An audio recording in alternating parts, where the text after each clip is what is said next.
आदर आदाब नमस्कार। स्वागत है आप सभी का एक बार फिर से विशेष व्लॉग्स के एक बहुत ही शानदार एजुकेशनल वीडियो में, स्टडी व्लॉग में। और आज की जो हमारी वीडियो है वो है क्लास 9th की बुक बिहीव का जो हमारा सेकंड चैप्टर है द साउंड ऑफ म्यूज़िक, उसके पार्ट 1 पे है। और बढ़ते हैं आगे, वीडियो में शुरुआत करते हैं। लेकिन उससे पहले आप सभी चैनल पे नए हैं तो चैनल को कीजिए सब्सक्राइब, वीडियो कीजिए लाइक, शेयर कीजिए अपने दोस्तों के साथ। तो आगे बढ़ते हैं, लेकिन उससे पहले आप लोग इंट्रो देखो, इंट्रो के बाद हम वीडियो शुरू करते हैं। ठीक है, तो चलो।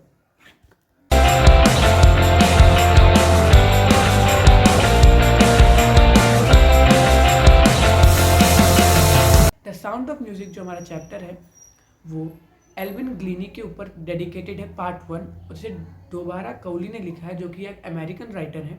और इस चैप्टर के कुछ इंपॉर्टेंट पॉइंट्स हैं जिसे मैंने डिस्क्रिप्शन में मैंने उस पॉइंट्स को दे दिया है, आप जाके वहाँ से उसे चेकआउट कर सकते हैं। और साथ ही साथ में इस चैप्टर की जो हमारी समरी है वो भी मैंने डिस्क्रिप्शन में दे दिया है। तो शुरुआत करते हैं, लेकिन उससे पहले एक इम्पॉर्टेंट लाइन है जिसे आप एक नोटबुक में नोट डाउन कर लीजिए। वो भी मैं डिस्क्रिप्शन में दे दिया, लेकिन मैं तब भी आप लोगों को बता देता हूँ।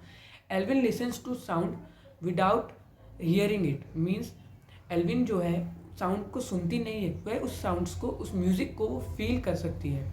और आगे बढ़ते हैं और शुरुआत करते हैं। तो एक बात है इस चैप्टर के अंदर कि जब एल्विन 17 ईयर्स की थी, वो रेलवे स्टेशन पर बैठी हुई थी और वो ट्रेन का इंतज़ार कर रही थी और वो जा रही थी royal academy of music London की ओर। हमें आगे ये भी पता चलेगा कि वे royal academy of music London में क्या कर रही थी और किस वजह से वे थी वहाँ पे। तो जब ट्रेन आती है तो उन्हें सुनाई नहीं दे रहा था उस समय पे, तो वह ट्रेन की जो वाइब्रेशंस थी उससे उन्हें पता चलता है कि वह ट्रेन आने वाली है और वह ट्रेन में बैठती हैं। तो आगे बढ़ते हैं, उनकी फ्लैशबैक में जाते हैं। तो जब वह 8 साल की थी और वह पियानो बजाने की कोशिश कर रही थी, तो उनकी मॉम ने उन्हें बुलाया, लेकिन उस एल्विन के साइड से कुछ उन्हें जवाब नहीं मिला। तो उन्हें लगा कि शायद एल्विन सुन नहीं पाई है, इसलिए उन्होंने अपनी मॉम को जवाब नहीं दिया है। लेकिन जब वो 11 ईयर्स की हुई तो उन्होंने अपने फ्रेंड्स से, अपने पेरेंट्स से, अपने टीचर से ये बात छुपाने की कोशिश की कि उन्हें सुनाई नहीं देता है। लेकिन जब उनकी क्लास में उनके मार्क्स पुल डाउन होने लगे, नीचे होने लगे, तब उनके पेरेंट्स ने बोला कि आपकी बेटी सुन नहीं सकती है, तो आप किसी स्पेशलिस्ट को कंसर्न कीजिए जो आपकी बेटी के बारे में अच्छे से बताएंगे। तो जब वो डॉक्टर के पास गए, स्पेशलिस्ट के पास गए, तो उन्हें पता चला कि एल्विन की जो सुनने की नर्व्स हैं, ईयर्स की नर्व्स हैं, वो धीरे धीरे काम करना बंद कर रही हैं। तो और डॉक्टर ने कहा कि आप इसे डिसेबल्ड स्कूल में डाल दीजिए, जिससे एल्विन को भी मदद मिलेगी। लेकिन एल्विन चाहती थी कि मैं एक सिंपल लाइफ जीऊँ, एक सिंपल पर्सन की तरह लाइफ जीऊँ। तो वे उसी स्कूल में फिर से उन्होंने पढ़ने की शुरुआत की। लेकिन जो उनके टीचर्स थे वह हमेशा एल्विन को पुल डाउन करने की कोशिश करते थे, डिस्करेज करने की कोशिश करते थे कि तुम कुछ कर नहीं सकती हो और तुम्हें कुछ आते नहीं, तुम्हें डिसेबल्ड हो। लेकिन जो उस स्कूल के म्यूज़िक टीचर थे, तबला टीचर थे, उन्होंने सोचा और कहा कि अगर मैंने एल्विन की मदद की तो वो बहुत आगे तक जाएंगी और उन्हें बहुत ज़्यादा सक्सेस मिल सकती है। तो तबला टीचर थे, उन्होंने एल्विन को बुलाया और उन्हें म्यूज़िक रूम में लेके गए और उन्हें 2 तबलाओं पे अलग अलग बीट बजाई, जिससे और उन्होंने एक और बात कही एल्विन से कि तुम म्यूज़िक सुनो मत, तुम म्यूज़िक को फील करो। तो जब एल्विन के जो तबला टीचर थे उन्होंने एक बीट बजाई, तो उनकी वेस्ट से ऊपर वाली जो उनकी बॉडी है उस पर उन्हें वाइब्रेशंस फील हुई। और जब उन्होंने दूसरी बीट बजाई तो उन्हें उनकी बॉडी के अलग अलग पार्ट्स पे वाइब्रेशन फील हुई। तो इसी से उनकी म्यूज़िक की जो जर्नी है वो शुरू होती है। और 16 साल की उम्र तक उन्होंने पूरा यूके का टूर कर लिया, यूनाइटेड किंगडम का टूर कर लिया ऑर्केस्ट्रा के साथ, सिर्फ म्यूज़िक को फील करते करते। और उन्होंने ऑडिशन दिया रॉयल एकेडमी ऑफ म्यूज़िक का लंदन में, जो है जिसे हमने शुरुआत में बताया था। और उन्होंने इसमें हाईएस्ट मार्क्स स्कोर किए थे और इतने मार्क्स आज तक किसी ने भी स्कोर नहीं किए थे। और जो इनका कोर्स था वो 3 साल का कोर्स था।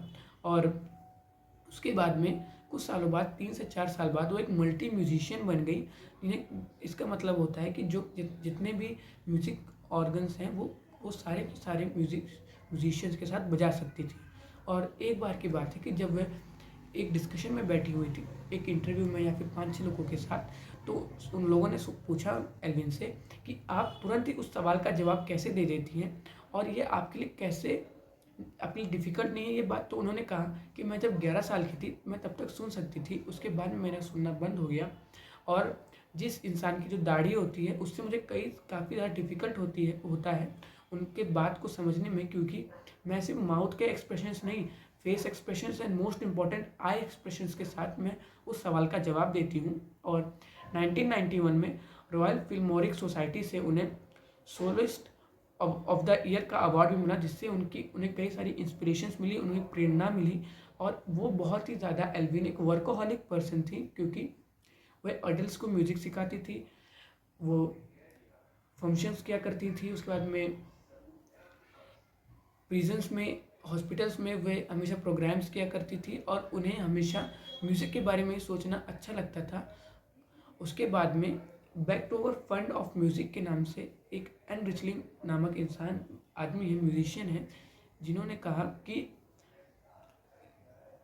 एल्विन हमारे सबके लिए एक इंस्पिरेशन है। और जेम्स ब्लेड्स नामक एक म्यूजिशियन है, उन्होंने कहा कि अगर भगवान कोई चीज़ तुमसे छीन लेता है तो उससे बेहतर चीज़ तुम्हें तोहफे में देता है। जैसे क्योंकि एल्विन की जो हियरिंग की साउंड थी, जो सुनने की आवाज़ थी, वह कम हो गई, तो गॉड ने उन्हें म्यूज़िक की आवाज़ जो थी वो दे दी।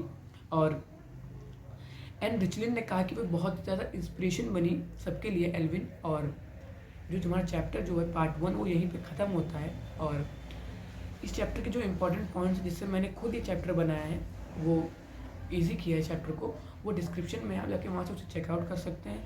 अगर आपने हमारी पहली 3 वीडियोस में नहीं देखी हैं तो वो भी डिस्क्रिप्शन में आप जाके वहाँ से उसे भी चेकआउट कर सकते हैं।